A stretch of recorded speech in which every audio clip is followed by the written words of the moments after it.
My family has been in the flower business for over 100 years.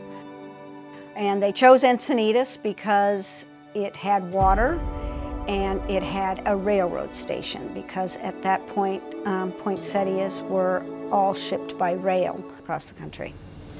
My father was one of the founding members of this Y. He believed strongly that all communities needed a place for families and kids to go, and that's what made a strong community, and he wanted to put his time and energy to make it a nicer place for people to live. My name's Sal and I'm 8 years old. I love hanging out at the YMCA skate park. When I walk in the gates, it's like, yay, they're here. It feels good to be with my friends. Watching my son feel good about himself, feel confident, has been life-changing. Sal has faced in his young life some health challenges, some emotional challenges. When it comes to hyperactivity and ADHD, he does not want to stop moving. I knew he deserved a place where he could feel safe and have fun. When I do like a hard trick, I do it over and over again until I land it. Skating makes me feel more confident. The community that it builds, the feeling that it builds that the kids belong and that they're capable, those together carried over into his school life, his academic life. And I do attribute it to being at the Y with these kids and these adults.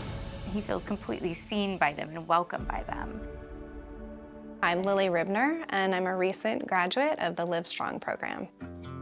Being able to come to a place with a group of survivors, it was just such a gift. I was diagnosed with triple-negative breast cancer when I was 37. My kids were 4 and 6. It took me by surprise and threw in a plot twist that none of us were expecting. It's been quite a journey of just getting back to whatever the new normal is and finding strength again. To be in a space where you're pushing yourself physically with a group of people is a very special place to be. The instructors were so supportive, how kind and genuine and quickly you can tap into authenticity and such a raw and beautiful connection that you make. It was so great coming to the YMCA to feel what this community offers.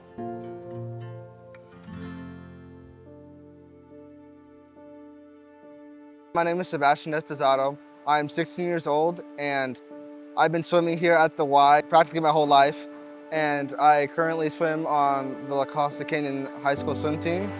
Take your mark. Sebastian, I mean, there's no limits. He's breaking barriers. He's just one of the other kids on the team working every day. We don't give him accommodations. He does every single set, every single swim with the team. For Sebastian, having the YMCA is just a huge tool for him to continue being an athlete.